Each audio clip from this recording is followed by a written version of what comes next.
안녕하세요. 글꼴입니다. 오늘은 붓펜으로 쉽게 배우는 한글 캘리그라피 교재의 첫 번째 글씨체인 동글체에 대해 알아보도록 할게요. 교재 23페이지를 열어주세요. 먼저 글씨체의 특징에 대해서 설명을 드릴게요. 전체적으로 동글체는 둥근형이에요. C자형으로 곡선이 둥글게 이루어져 있고요. 위로 향하는 곡선을 하고 있어요. 가로획이. 그래서 웃고 있는 모습처럼 보이는 게 특징이죠. 그리고 곡선이면서 점점 굵어지는 선이에요. 그러니까 시작은 얇고 끝이 굵은 게 특징이죠. 그래서 C자형 곡선의 가로획이 위로 향하면서 점점 굵어지는 획.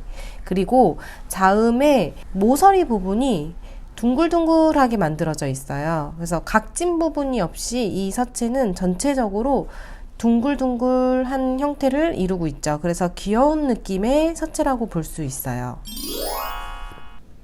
동글체의 경우 서체의 굵기 강약이 강하게 표현되는 게 특징인 만큼 붓펜은 모필, 즉 브러쉬 닙을 사용해 주시는 게 좋고요. 모필 중에서도 작은 사이즈보다는 중 사이즈 또는 대 사이즈 사용하시는 것을 추천합니다. 저는 쿠레타케 붓펜 25호를 사용했습니다. 그럼 동글동글 귀여운 동글체의 선 연습을 시작해 볼게요. 선 연습을 시작해 볼게요. 먼저 세로획의 연습을 해볼게요. 붓펜이 가리키는 방향은 10시에서 11시, 11시 방향에 가까운 것 같아요. 11시 방향으로 붓끝이 향하게 잡아주신 후에 시작이 누르고 시작을 하면 두껍게 나와요. 그래서 시작은 얇게 하기 위해서 스치듯이 뒤로 갈수록 누르면서, 보이시죠? 다시 한번 시작은 스치듯이 빠르게, 뒤로 갈수록 조금 느리게 표현이 돼요.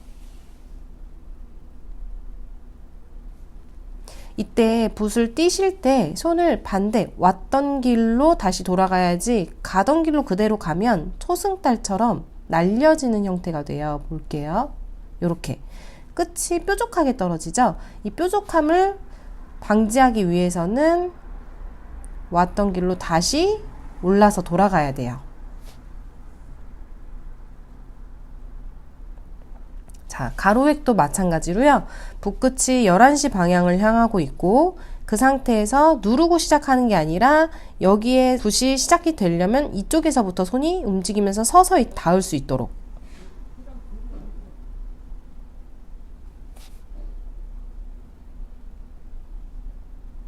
이렇게 마찬가지로 반대로 손을 떼어주셔야 끝이 둥근 형태가 될 수 있어요. 이때 처음부터 시작을 누르고 시작을 해버리면 앞과 끝에 굵기 차이가 많이 나지 않기 때문에 처음에 시작은 스치듯이, 붓끝이 스치듯이 시작을 해주고 끝은 반대로 떼어주실게요. 이때 선 연습의 주의사항으로는요, 뒤로 갈수록 힘을 주기 때문에 힘을 주면서 글씨가 사선으로 기울어지는 경우가 있어요.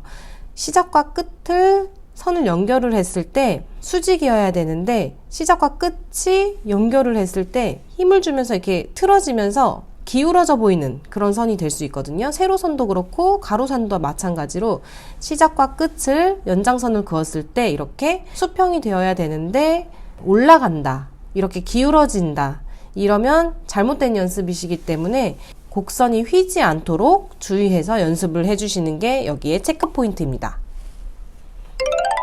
자, 그럼 이어서 자음을 써보도록 할게요. 자음 같은 경우는 모서리가 각지지 않고 둥근 게 특징이라고 했죠. 그래서 모서리가 꾹 찍어서 각이 지지 않도록, 둥그러지도록, 이때 모서리를 살짝 들어주지 않으면 뾰족하게 표현이 될 수 있어요. 힘을 살짝 빼고 모서리를 굴려주셔야 돼요. 아래로 둥글. 자, 리을도 보시면 위로 향하는 곡선이죠. 한 획, 두 획, 3획 이렇게 3번에 걸쳐서 한 리을자의 형태와 숫자 3을 쓰듯 그리듯이 둥글려서 표현한 리을자의 형태, 그리고 미음 같은 경우는 이렇게 똑똑 끊어진 부분을 꼭 굳이 붙여서 쓰실 필요는 없어요. 너무 많이 떨어지면 가독성이 떨어지겠지만 살짝씩 떨어져 있는 것은 괜찮아요. 이 미음자 같은 경우는 두 가지 형태가 있죠. 니은 기역의 형태로 쓴 거와 삼획으로 나눠 쓴 거. 비읍도 마찬가지로 니은의 형태로 먼저 쓴 형태와 둥글려서 붓끝을 살짝 세워서 둥글려서 쓴 비읍의 형태. 그리고 시옷은 위로 살짝 향하듯이 웃듯이 표현해 주었고요. 동그라미 같은 경우는 너무 붓을 기울이고 눌러서 쓸 경우 획이 잘 안 돌 수 있으니까요. 붓을 살짝 수직으로 세워서 굴려주시면 조금 더 편해요. 지읒 위로 향하게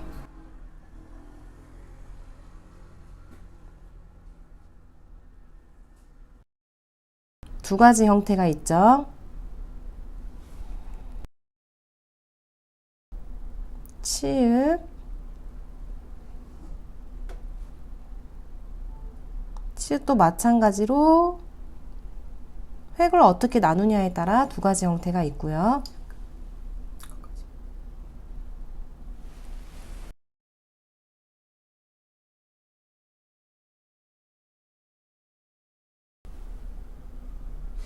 피읍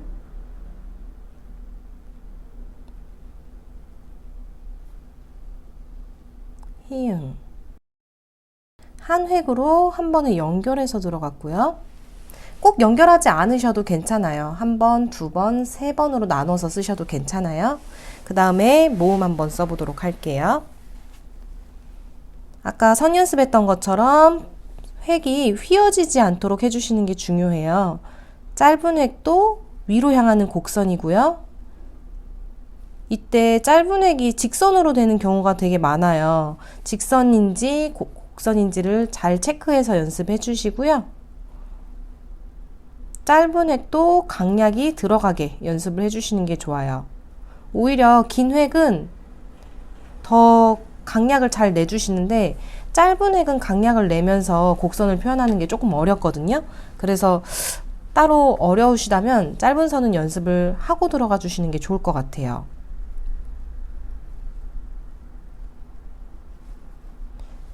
요 같은 경우는 마주 보듯 곡선을 표현을 해 주었고요.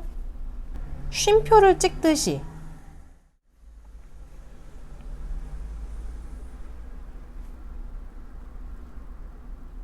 마주 보듯 웃는 모습처럼 위로 향하는 곡선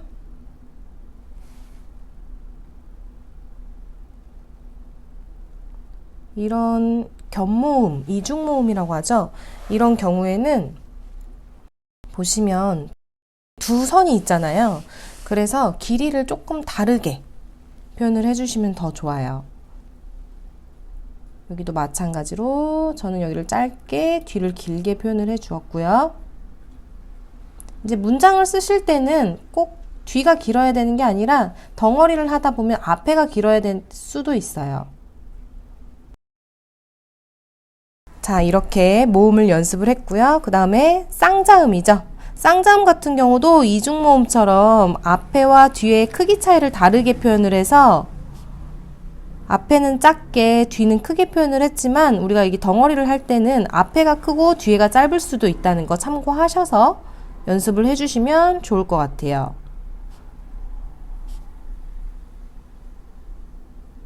잘 안되는 자음이나 모음의 같은 경우에는 연습장에 조금 더 많이 연습을 하셔서 손에 좀 더 익을 수 있으면 좋겠죠.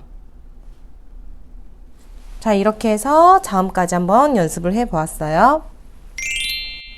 자, 이번에는 단어 연습을 해보도록 할게요. 앞에서 자음과 모음을 충분히 연습하셨다면 조금 더 수월할 거예요.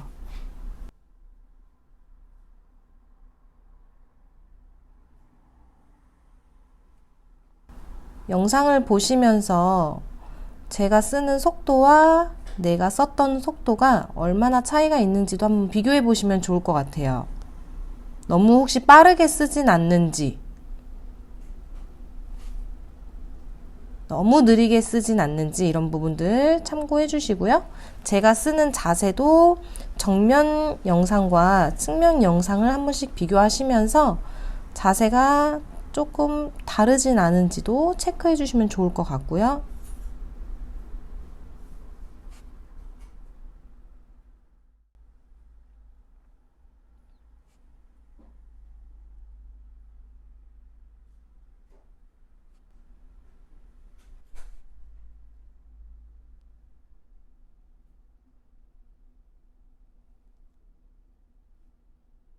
자, 이때 자음과 모음의 길이가 비슷하게 끝나야 받침이 멀리 내려가지 않는데 보통 우리가 펜글씨 비율을 생각하면서 쓰시기 때문에 받침이 멀어지는 경우가 있어요.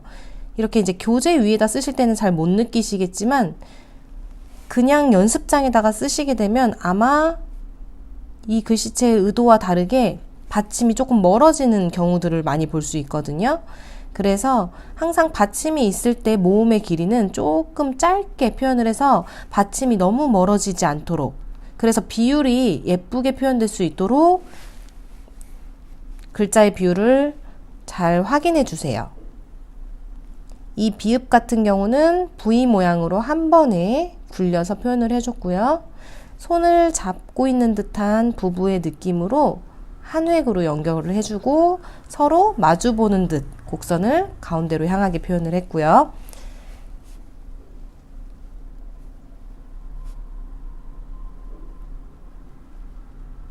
이때 리을 같은 경우는 힘을 빼고 부드럽게 눌러서 글씨를 표현하지 않고요.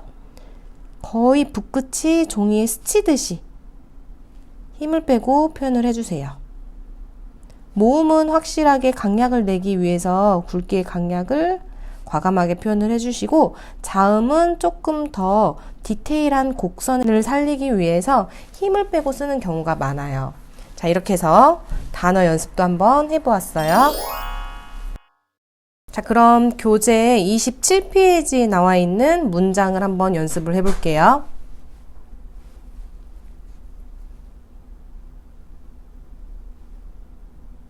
괜찮아, 다 잘 될 거야. 글씨체가 둥글둥글해서 부드럽고 긍정적인 메시지에 글귀가 참 잘 어울리는 서체예요.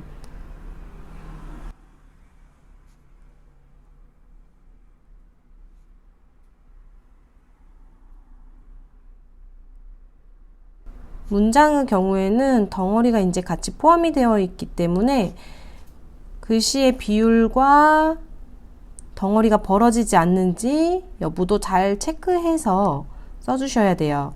이것도 마찬가지로 교재에 쓰실 때는 밑에 가이드가 있기 때문에 큰 어려움 없이 쓰시겠지만 연습장에 쓰실 때는 아마 좀 더 비율이 많이 틀어지실 거거든요.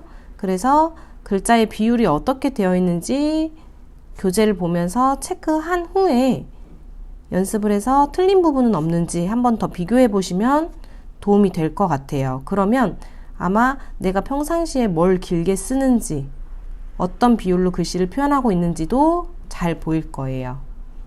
자, 이렇게 문장을 한번 연습을 했고요. 행복은 생각보다 가까이 있다.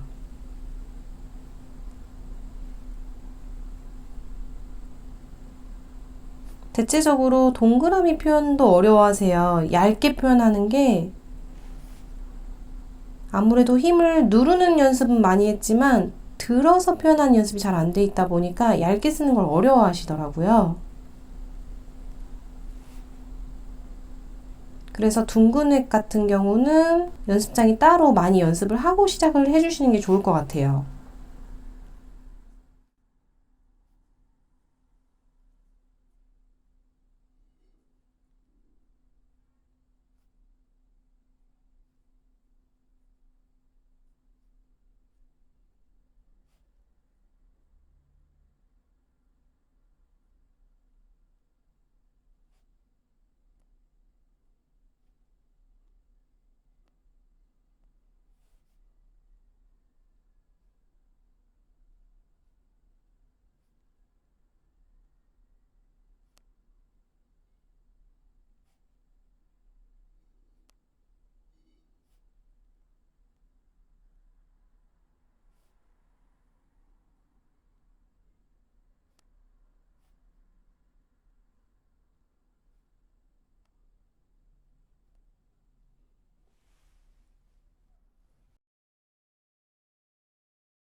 자, 29페이지 부모님 은혜 감사합니다. 그리고 30페이지와 31페이지에 나와 있는 문장 같은 경우는 쭉 이어서 한번 교재를 따라서 써보시고 그 다음에 연습장에다가도 별도로 연습을 해보시면 좋을 것 같아요.